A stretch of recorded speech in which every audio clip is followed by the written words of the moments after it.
Howdy y'all. So this is a little video because of a lot of videos I have personally seen.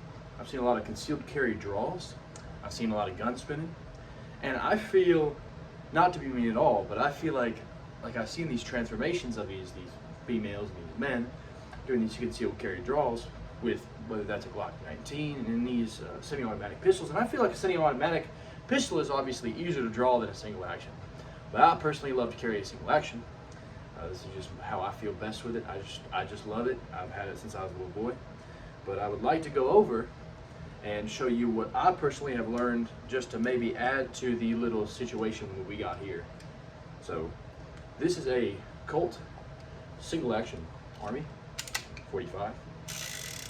Okay. This is personally my favorite for the personal carry. And I made this holster myself. It's not pretty, but it does its job. And I feel like that's the that's the best you can ask out for on the West. It's got a little thing, a little strap for your leg here so you can hook it, so you can quick draw. Personally, a lot of people are saying a lot of negative things about single action arms. Now, if you're carrying a single action army for self-defense, I do support that. Granted, there are some downsides. You only got 6 shots. But I'm going to show you guys a couple things. We've got our rounds here, but I'm going to show y'all a couple things. They are not as slow as people take them to be if you just have a little practice. But let's go ahead and take this. Obviously, I have a free spinning cylinder, but I will show you some gun spins. First, we're going to start with gun spins, and then we'll move on to your concealed carry, your draw. And then we'll move on to speed loading, speed unloading, and what I personally like to carry the single action. Okay. I also find that a lot of times it's actually a little more intimidating. Not just because people, it's often like lack of knowledge that they find it's intimidating, but usually only the people that I know that carry these effectively are a lot of guys who actually are really good with firearms or weapon training. So here we go, start like this. So you got your single, got your backwards, right? And you got your forwards. Okay, these are both pretty easy moves. You know, if you go backwards, you can actually catch the hammer on this one. You would never gun spin and then pull a draw on somebody. That's just plain stupid. But to give you some context, you've got the forward backwards. You got the forward. And then you got the bottom. You got the up. Right? And then we've got something what I like to call the Johnny Ringo. You got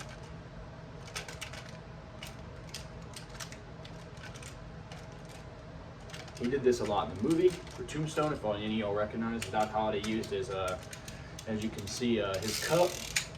But after those, you've also got some tosses. You got some front toss. That one was a little swacky. You got your front toss, and that's what I call a single normal. And then you got your double. I don't have enough room in here to do that, but that one was one of them. And then you've also got your shoulder toss. I love that one, my favorite. So if we're mixing them all together, you got your figure 8s, you got your toss, you got your down, and then you got here.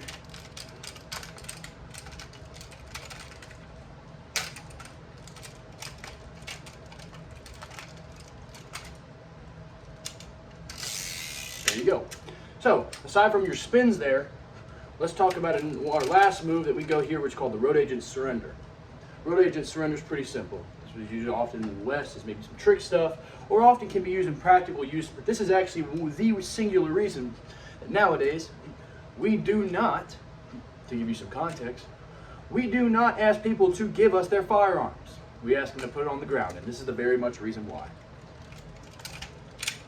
They put it on safe. Let's see where we go. Put it on safe. All right, I'm surrendering, right?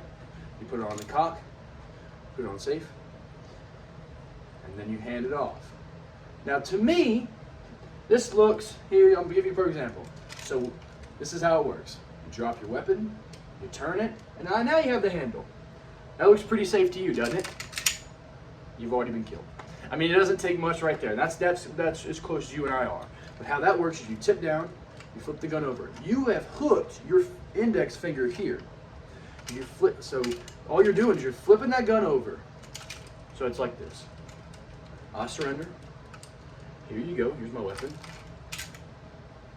It's as simple as that. Now that can be a lot faster. That can be here. You know, I mean, I'm not as perfect with that as I would like to be. But if you'd like to see also the cylinder spin, which we see this in the Old West, that's always a fun thing to see. Granted, now let's talk about speed loading. So in my personal opinion, if you want to speed load these, which I do not suggest, I suggest that you actually get 2 revolvers if you're ever going to be in a gunfight. I'm going to be honest with you. Let's talk about some of the Old West stuff. But first I'm going to show you speed loading after we talk about the Old West stuff. Or before, excuse me. This is the fastest way to speed load. You must load them this way. I have not found any other faster way to speed load, so let's put it on half cock. Let's open up our carry. And now we'll do it like this. So here's how you work it. You put the gun in your palm this way, and this is how you load these bullets. Now, my fastest time to load these bullets has been about 4 seconds. So that's less than around a second. So to give you some context, it's going to be something like this.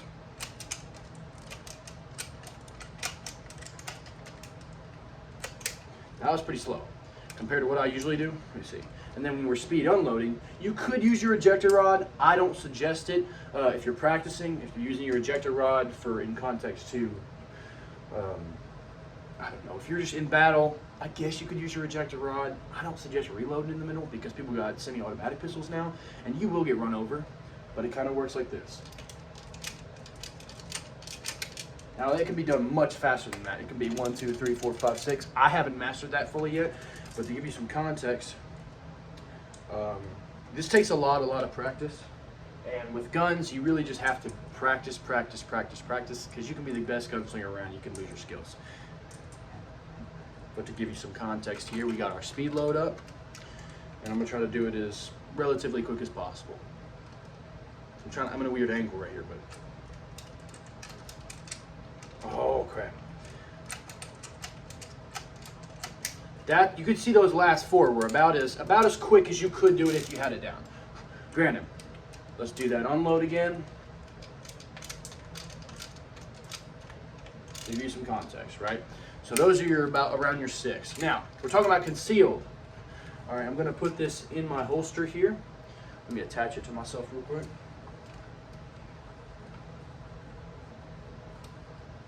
All right, here's your conceal. That's about as fast as that's coming from, right? So that's pulling.